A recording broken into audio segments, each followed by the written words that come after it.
dort, mais réveillez-vous. Si vous préparez à aller au travail, c'est pas grave, mais restez disposés. Regardez-nous, connectez-vous et disposez vos cœurs parce que nous allons rentrer dans un moment de présence du Seigneur. Ne soyez pas du tout distraits, c'est pas grave si vous êtes occupés. Écoutez-nous et priez avec nous. Aujourd'hui, nous sommes avec le pasteur, le docteur Jean Liga, qui va nous conduire dans ce moment. Écoutons-le. Chers amis, en ce jour, encore une fois de plus, on vous salue en Jésus-Christ. Nous sommes très contents et fiers d'être là pour la gloire du Seigneur Jésus-Christ, qui nous a aimés d'un amour incommensurable. Nous voulons vous dire que nous sommes avec vous et nous vous aimons beaucoup dans le Seigneur. Et nous voulons donc prier maintenant pour que la grâce de Dieu puisse se répandre sur celui qui est concerné. La Côte d'Ivoire d'abord, notre pays, on doit prier pour ce pays pour que, effectivement, eh bien, l'esprit de réconciliation soit au rendez-vous, que tous les Ivoiriens s'entendent, que les choses soient facilitées et que tout le monde puisse vivre heureux. Donc, nous voulons prier spécialement pour la Côte d'Ivoire, pour que chaque Ivoirien puisse vaquer à son travail aisément. Prions pour la Côte d'Ivoire. Notre Dieu, merci, Roi de gloire. Merci pour la Côte d'Ivoire. Merci, Seigneur Jésus. À toi seul soit la gloire. Tu es merveilleux, tu es le Dieu tout-puissant, tu es bon pour ce pays. Seigneur notre Dieu, nous te prions afin que ta grâce intervienne et que l'esprit de réconciliation soit au rendez-vous par rapport à tout ce que nous connaissons, par rapport à les tensions que nous connaissons, à des moments difficiles que nous vivons. Seigneur, nous te prions que vraiment tu fasses qu'il y ait la paix. Nous te prions pour la paix de ce pays. Nous te prions pour la réconciliation des filles de ce pays. Nous te prions pour que effectivement tu agisses par ta toute-puissance pour alors arrêter tout ce qui est désordre, tout ce qui est tension, tout ce qui est trouble, tout ce qui est guerre. Au nom de Jésus, t'en supplions, agis en faveur de ce pays. Bénis la Côte d'Ivoire, secours la Côte d'Ivoire, et que chaque Ivoirien puisse vaquer à son activité, à son travail, et que les frères, les sœurs puissent aller aisément à l'église, prier le Seigneur. Au nom de Jésus, au nom de Jésus, agis Seigneur, agis Seigneur, agis Seigneur. À Dieu seul soit la gloire. Merci pour tous tes bienfaits. Alléluia. J'ai besoin de toi, Alléluia. Père, de toi seul. Nous voulons encore demander à l'assistant de prier, de demander au Seigneur de manière à ce que, au niveau des familles, où il y a actuellement la décadence dans certaines familles, eh bien le trouble, les divorces et tout ça, nous demandons à Dieu d'intervenir d'une manière ou d'une autre pour que vraiment il y ait des réconciliations entre monsieur et madame, et puis que les enfants aussi qui font partie de ces familles-là puissent se retrouver et aller tranquillement à l'école.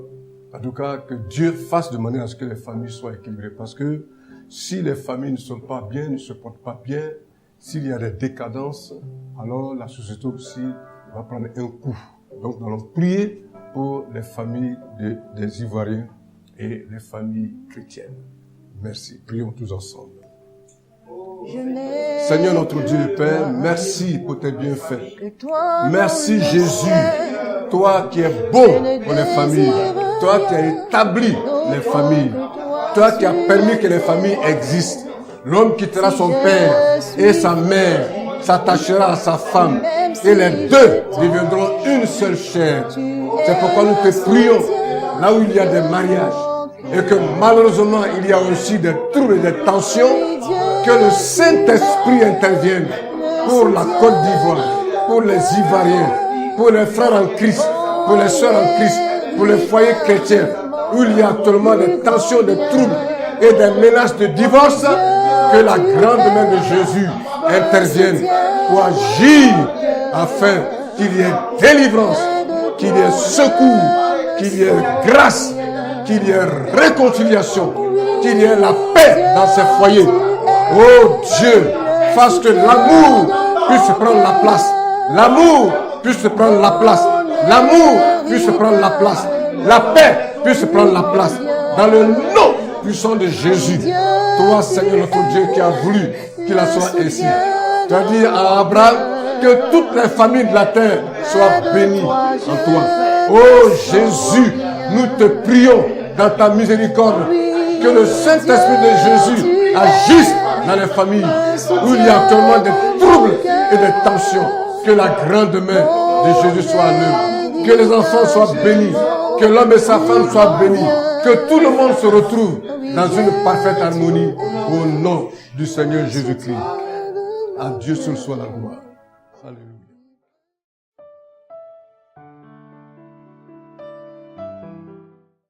Frères et sœurs du monde entier, nous vous saluons en Christ. Le Seigneur est bon. Et c'est pour lui que nous sommes là. Mais on ne peut être là vraiment pour lui que lorsque on a la foi en la personne du Seigneur Jésus-Christ qui, sur la croix du Calvaire, a donné sa vie. Alors je voudrais donc vous lire quelques passages. Dans Hébreux chapitre 11, verset 6, il est dit « Or, sans la foi, il est impossible de lui être agréable, car il faut que celui qui s'approche de Dieu, eh bien, croit que Dieu existe et qu'il est le rémunérateur, c'est-à-dire celui qui récompense.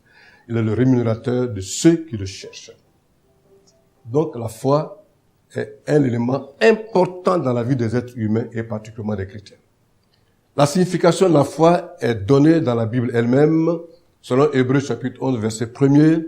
Or, la foi est une ferme assurance des choses qu'on espère, une démonstration de celles qu'on ne voit pas plutôt, une démonstration de celles qu'on ne voit pas. Et au verset 2, il est dit, pour l'avoir possédé, les anciens ont obtenu un témoignage favorable. Chers amis, je voudrais simplement vous dire que la foi est un élément important dans la vie du chrétien. Si tu n'as pas la foi, tu n'es qu'un simple religieux. Et ta vie n'aura pas de valeur. Donc, il faut la foi. La foi vivante. La foi efficace. La foi qui croit en Dieu. La foi qui croit que Jésus est mort et qu'il est ressuscité. Et qu'il est le Tout-Puissant. Et qu'il a vaincu Satan. Qu'il a vaincu le diable. Il a vaincu les démons. Il a vaincu toutes les puissances infernales. Et ce Jésus-là, c'est lui qui est venu mourir à la croix du Calvaire à cause de nous, pour nous libérer des péchés, pour nous accorder la vie éternelle. Donc, c'est le seul moyen, le seul chemin, comme il a dit, je suis le chemin, la vérité et la vie.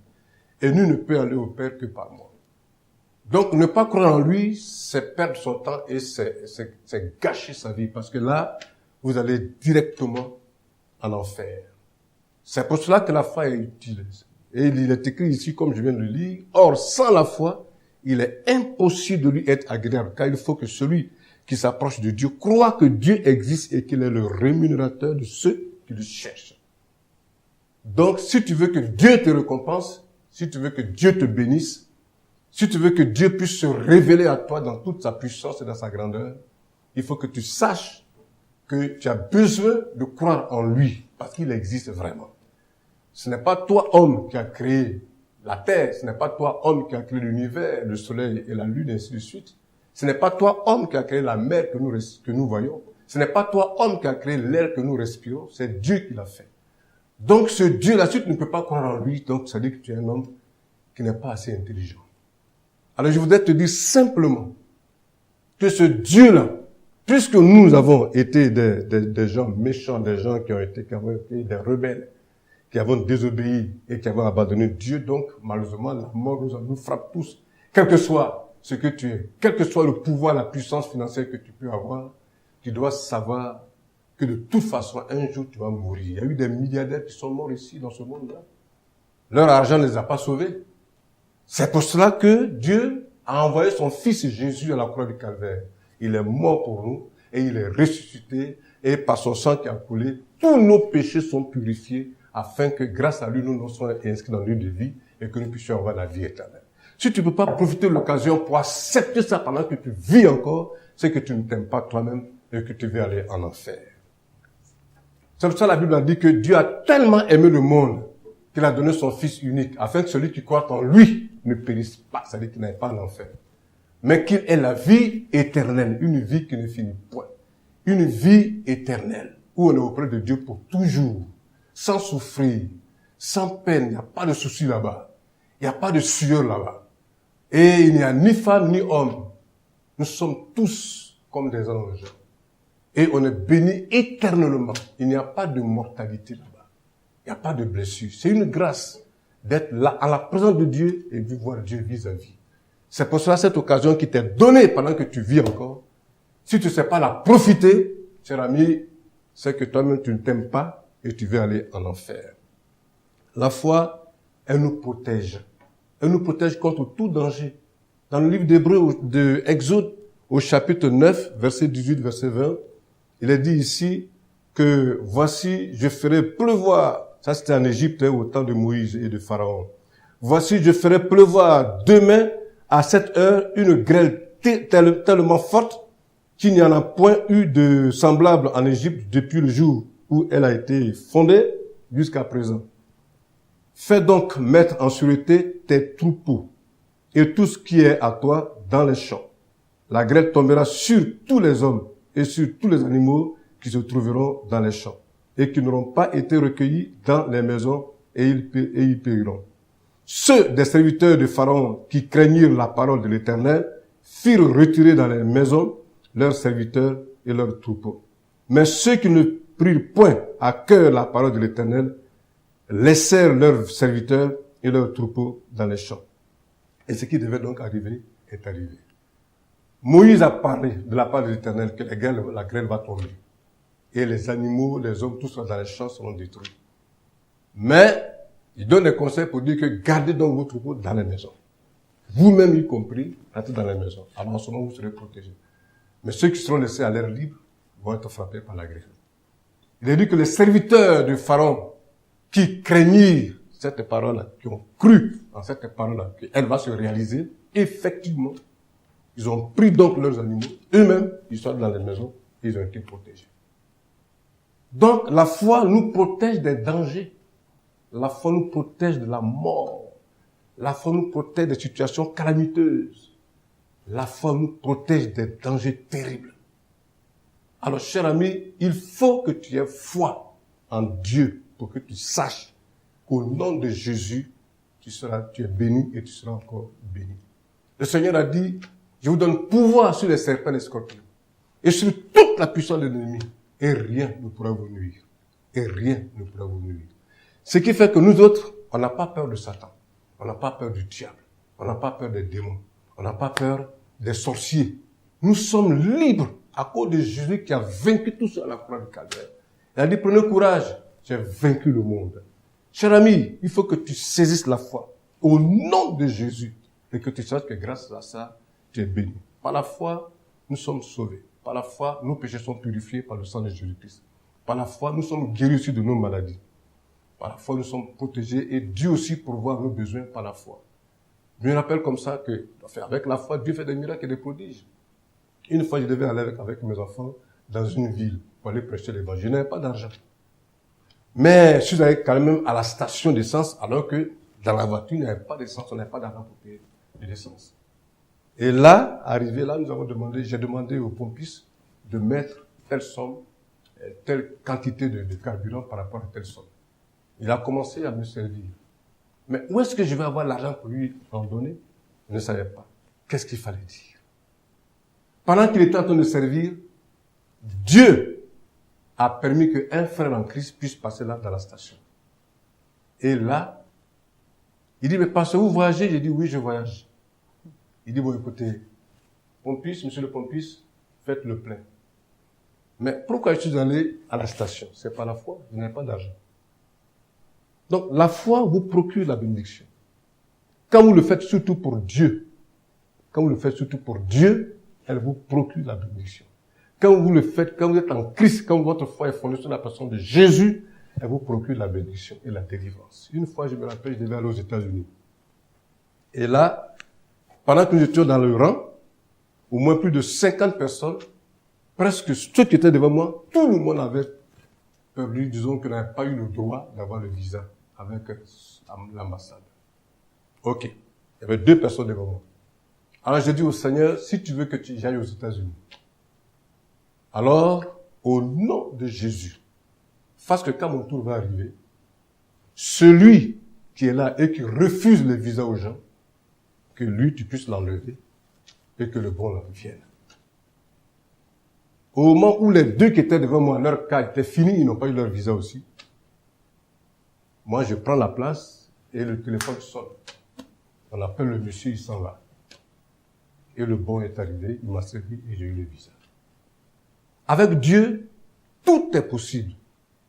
Et aussi, tout est possible à celui qui croit.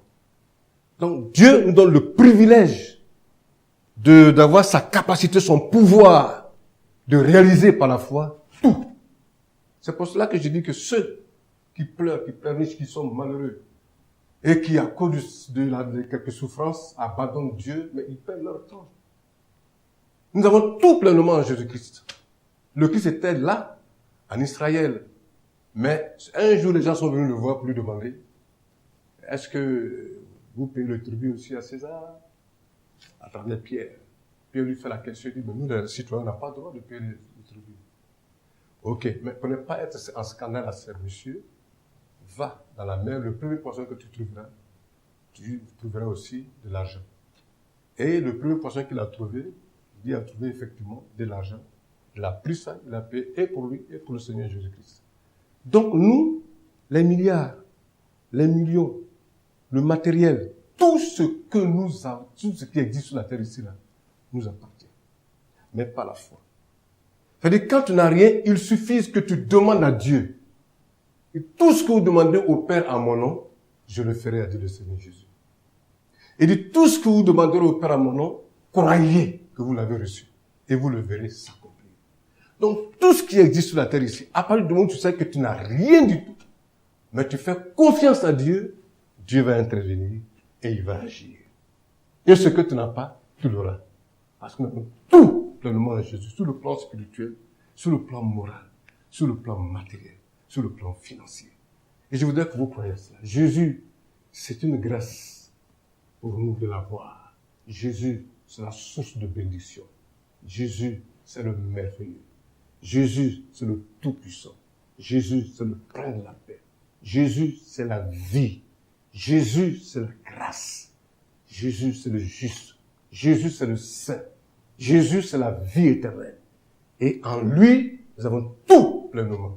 Et je voudrais que vous croyiez à cela, cher ami. Vous croyez que Jésus est votre salut.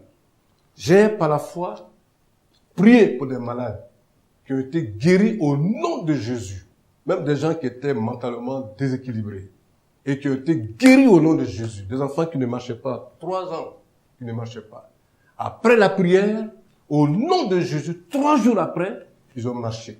Un qui était près de la mort, les yeux tournés dans le blanc. Et là, le monsieur a dit, mais je n'ai plus d'argent. Je ne sais pas qu'est-ce qu'il faut faire. J'ai dit, bon, donne-moi l'enfant. Et je crois que Jésus-Christ va le guérir. Aujourd'hui même. Et j'ai pris l'enfant, je l'ai présenté à Dieu au nom de Jésus. Quand il m'a quitté net, les yeux sont revenus à leur place. Jésus, c'est le merveilleux. Chers amis, c'est pour cela que je vous dis de croire que Jésus est votre bonheur. Jésus est votre solution. Jésus est votre vie. Jésus est votre bénédiction. Alors, au nom de Jésus, croyez que si vous l'avez, vous avez tout en lui pleinement. Non seulement la vie éternelle, mais aussi par rapport aux choses de la terre ici. Seulement, je vous dis que il est écrit que cherchez premièrement le royaume des cieux et sa justice, et tout le reste vous sera donné par-dessus. La première des choses à chercher, c'est Jésus, ce n'est pas le matériel. Parce que le matériel passe. Mais celui qui fait la volonté de Dieu demeure éternellement. Je voudrais m'arrêter là, vous dire que il vous faut la foi en Christ pour votre bénédiction, mais surtout pour votre salut éternel. Amen. Bien-aimés en Christ, nous devons donc garder la foi et avoir la foi en Christ. Nous devons démontrer à notre Père que nous croyons en lui, que nous savons qu'il est capable de toutes choses pour nous et que sa puissance est sans limite. Passons à notre moment de recueillement. Bien-aimés, pour ce recueillement, nous voulons vous présenter tout de suite d'abord notre lead du groupe musical des AD de Bethléem-Selmer. Elle est donc, elle s'appelle Patricia Zongo. Elle est sage-femme de son état. Et ainsi, elle va donc nous gratifier, Inch'Allah, la gloire du Seigneur. Pas dit que tu coulerais, il n'a pas dit que tu sombrerais, il a dit passons de l'autre bord. Il n'a pas dit que tu coulerais, il n'a pas dit que tu sombrerais, il a dit passons de l'autre bord. Si ton cœur est en peine, si ton corps souffre aussi, crois en Jésus, il t'aime d'un amour triomphant. Crois en Jésus, il t'aime d'un amour triomphant. Oh, il n'a pas dit que tu coulerais, il n'a pas dit que tu sombrerais, il a dit je te protégerai. Il n'a pas dit que tu coulerais, il n'a pas dit que tu sombrerais, il a dit je te protégerai. Si un jour sur ta route, tu croises le méchant, ne sois pas dans le doute, Dieu prend soin de ses enfants. Ne sois pas dans le doute, il prend soin de ses enfants. Et il n'a pas dit que tu coulerais, il n'a pas dit que tu sombrerais, il a dit je te délivrerai. Il n'a pas dit que tu coulerais, il n'a pas dit que tu sombrerais, il a dit je te tes bienfaits sont infinis. Mon Dieu, tes bienfaits sont infinis. Je te glorifie, Seigneur. Je te bénis toujours. Je te chante alléluia. Mon Dieu, tes bienfaits sont infinis. Je te glorifie, Seigneur. Je te bénis toujours. Je te chante alléluia. Mon Dieu, tes bienfaits sont infinis. Mon Dieu, tes bienfaits sont infinis. Mon Dieu, tes bienfaits sont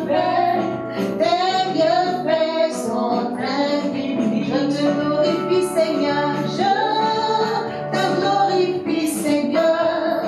Je te bénis toujours. Je te chante alléluia. Mon Dieu, tes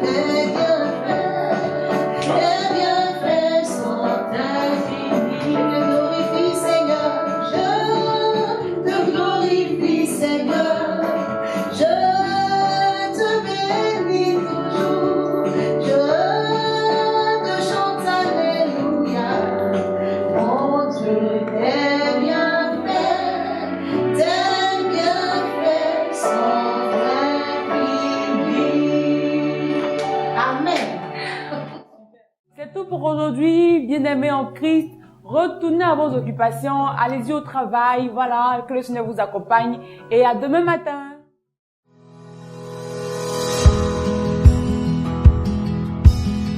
Preview.